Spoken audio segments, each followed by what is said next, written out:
Hey, what's up? What's going on? It's your girl, Mary Jane. Please like, subscribe to my YouTube channel. It'd be greatly appreciated from the bottom of my heart, my peeps, my peoples. I also want to say thank you to everybody that watch my videos, that like, comment, subscribe, and share the videos. I just want to say thank you. So let's talk Growing Up Hip Hop. Season 3, Episode 5.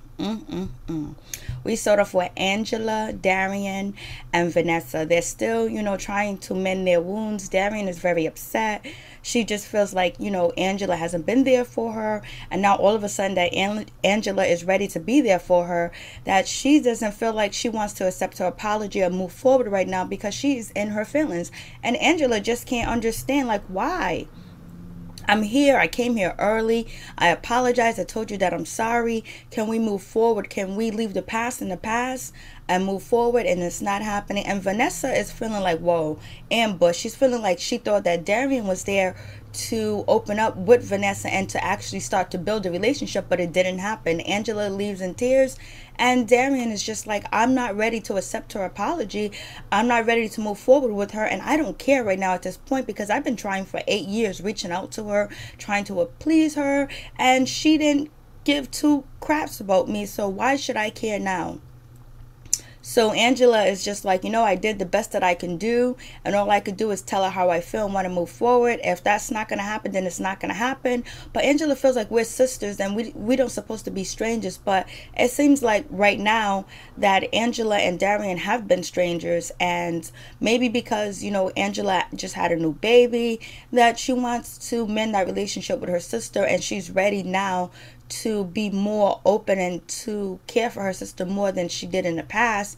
And right now her sister's just at this moment that she doesn't want to build a relationship with Angela, and her sister Darian could just be in her feelings for now, and was probably shocked that Angela took this road to forgiveness and wanted forgiveness and to move forward in a relationship, that she was surprised. She just thought she got herself prepared to battle or to, go back and forth with Angela, and it didn't happen. So maybe Darian just needs some time to heal.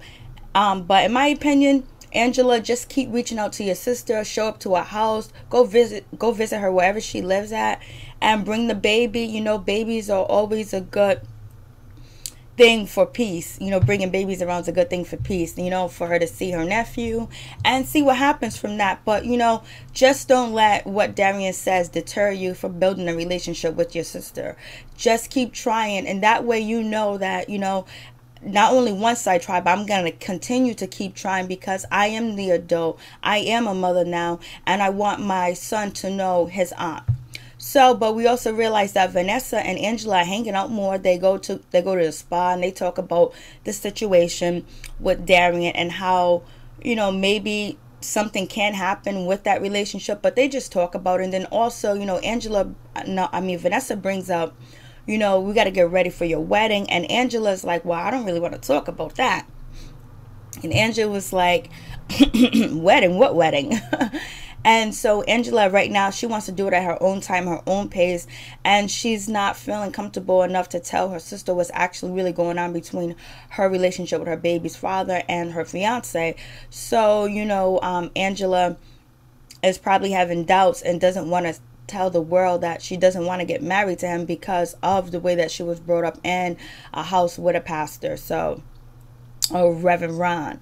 So, but even though she was brought up in that type of way and living by the Bible, if she doesn't want to marry her baby's daddy, then she just shouldn't. It's a new age now. People ain't getting married anymore. Not saying that it's right, but it's just what people do. And baby mama and being a baby daddy is, A1 right now in this society. For some people in the society, not everybody.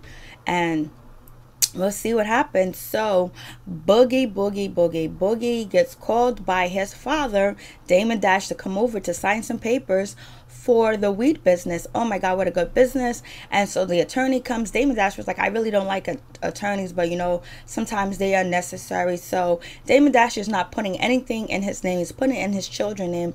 And that's the old hood ways. Put everything in your child's name. So Damon Dash is putting the weed business and everything else in his son's name, Boogie.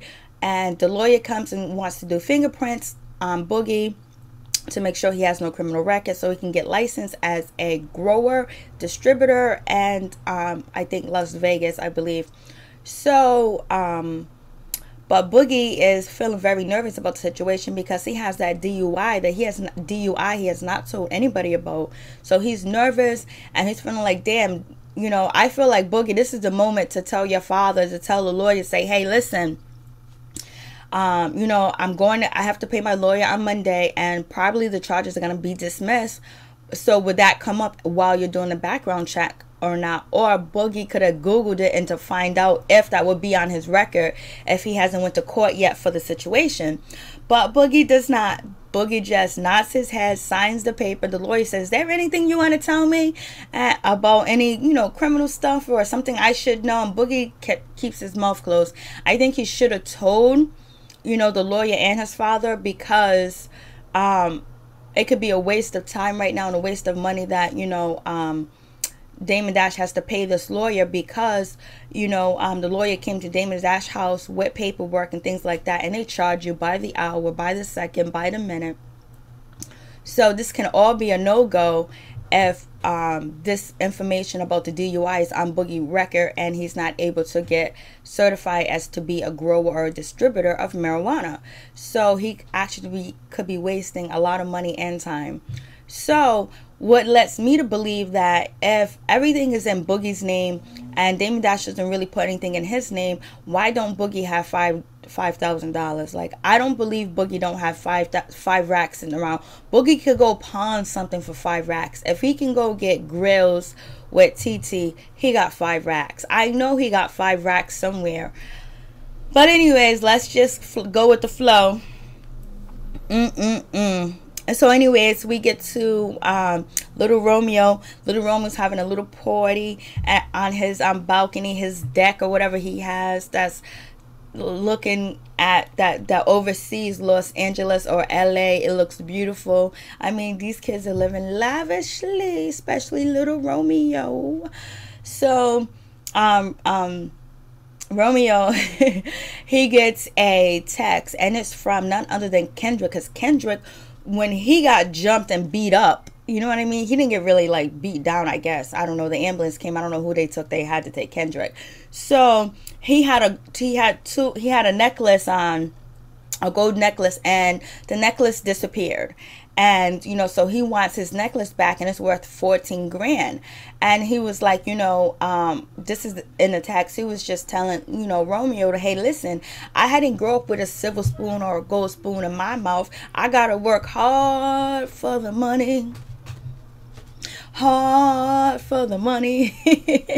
And so he was like, that necklace, that chain, which was lost, cost me 40. The restaurant owners could have that chain, or one of the people that was jumping, you know, Kendrick could have picked it up. But he's saying that chain is worth 14 grand. So my thing is, if it's worth 14 grand, usually people have insurance on something that's worth 14 grand, and they have, like, you know, the little card that says, hey, and it's insured by, you know, people that insure like Rolex and all other type of fancy jewelry, and, you know, it's stamped when you brought it, whatever. So if he can prove that it actually cost 14 grand, it'd be a possibility he might get it or he might not. But, you know, little Romeo friends is like, yo, listen, just give him a low ball offer, and that's it.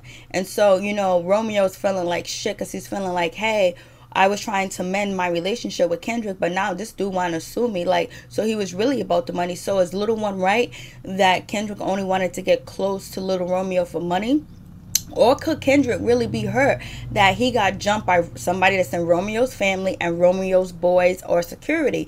So I don't know if that friendship could ever be mended, because how would Kendrick be able to feel comfortable around Romeo anymore? Because he will always be feeling like, okay, if I do something wrong or somebody says something, then people can come after me and jump me, or I can get beat down, or he's never going to feel safe and comfortable around Romeo and his people anymore, because anytime he turns around, you know, it could be, anything could pop off. So that friendship is over. So that's probably the reason why he's suing, because he can't trust, you know, little Romeo or anything like that. Because if anything, after that, Romeo should have went to the hospital with Kendrick, you know, talk to him and whatever, and say, oh, your chain was lost, let me go look in the restaurant for your chain, let me do this. Just show that he was actually really sorry, not waiting weeks or days and to say, hey, I'm sorry, and apologize through text, nothing personal. So, you know, Kendrick might be in his feelings that, hey, this Romeo was a part of this setup,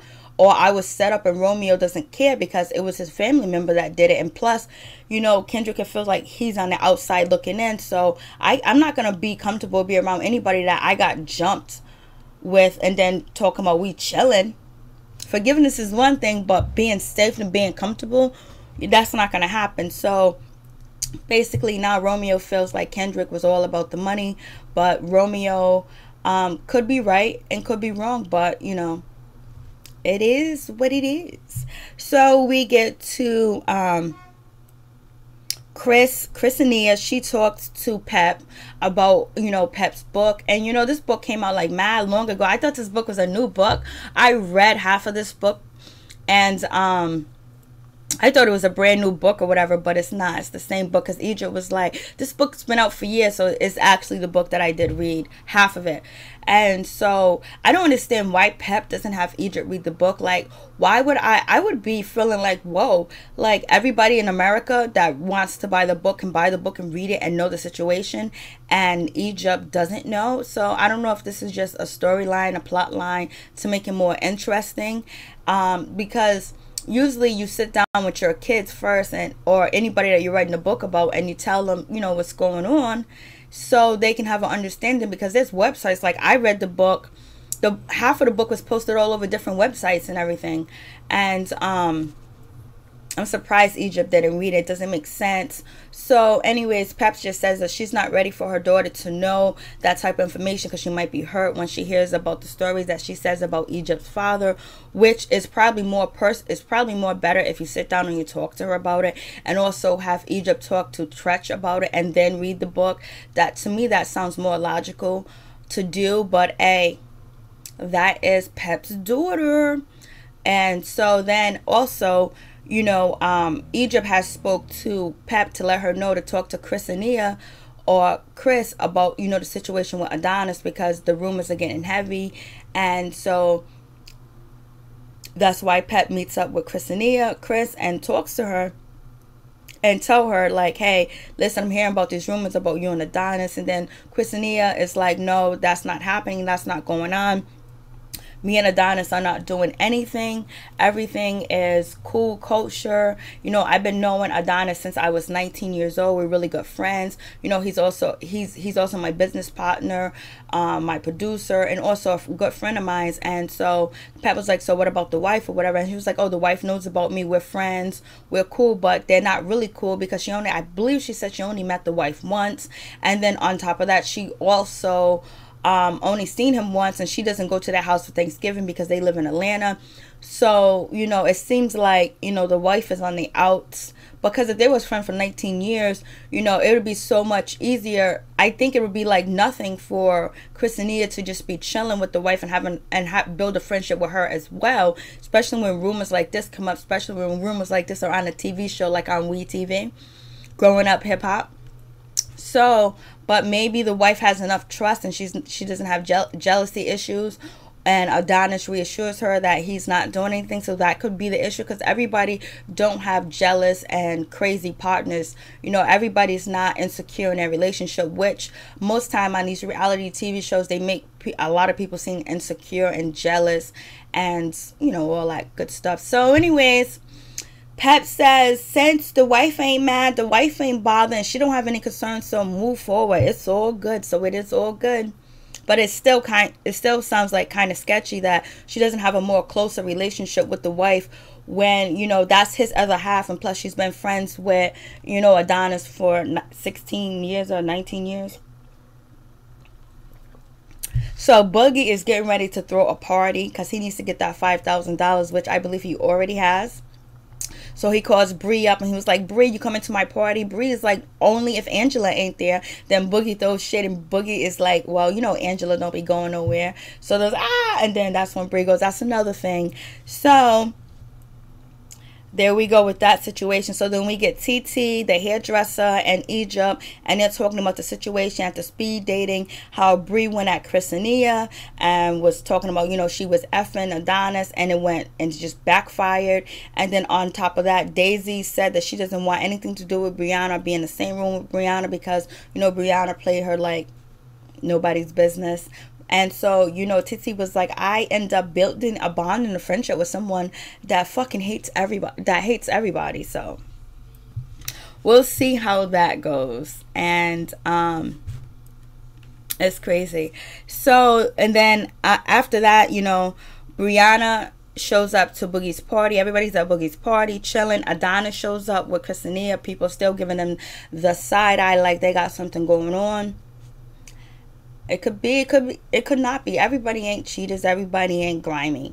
But on these shows, most likely they're not. So then we get to Bree and, you know, Christina. They talk, and Bree's trying to apologize, but she's not doing a lot to show that she's humble and she's really sorry.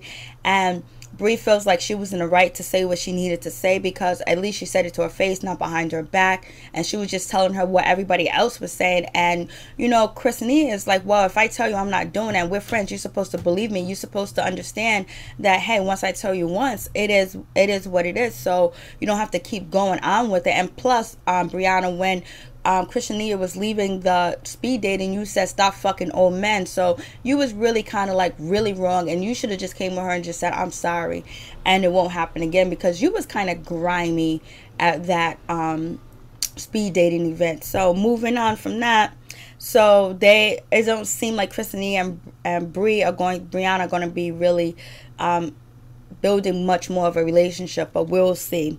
And then we get Master P. Master P's at the gym with his daughter. They're working out. He gets a call from Romeo's agent that now Kendrick wants to sue for $500,000 for pain, suffering, abuse, you know, being jumped. He probably has PTSD. He's probably distraught. He's probably nervous. He's probably afraid to go outside. His injuries. Probably has PSTD now, being assaulted on national TV, getting beat up in front of so many people clowning him online, people clowning him, and now he's probably suffering from emotional distress, and he's going to try to milk the situation for everything possible, because the friendship with him and Romeo is over, because he's never going to be able to trust Romeo again. So Master P goes to catches up with Romeo and say, hey, your boy's suing for this much, and it was like, we're gonna let the lawyers handle it. This is why we pay the lawyers. So it's gonna go down.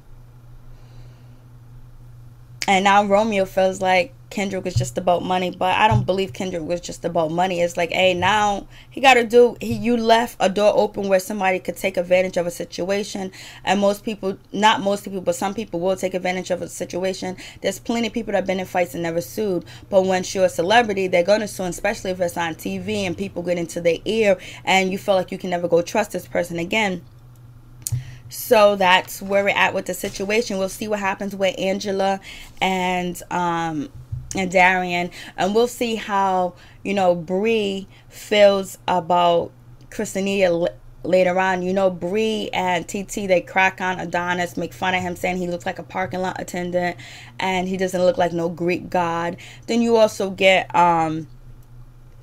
Boogie. Is his background check gonna come up positive, that he has a criminal record and he's being charged? And what is Damon Dash gonna do? So what do you guys think about this episode? Was there anything that really stuck out to you? What's interesting? What do you think about Boogie's situation? And also, how do you feel about Pep not letting, you know, Egypt know, read the book? And now we know TT is going to bring the book to, you know, Egypt to read. Do you think TT has been overstepping her boundaries in all situations? Because if Pep doesn't want Egypt to read the book yet until she talks to her and she feels comfortable, why does TT feel like it's her need to go and give her the book? I understand. I would want that. You know, I would want somebody to look out for me and give me the book so I can read. And then TT also says, if you have any questions or you feel distraught about the situation, come talk to me. But is she overstepping her boundaries? You tell me. Tell me what you think about the episode. Peace. I'm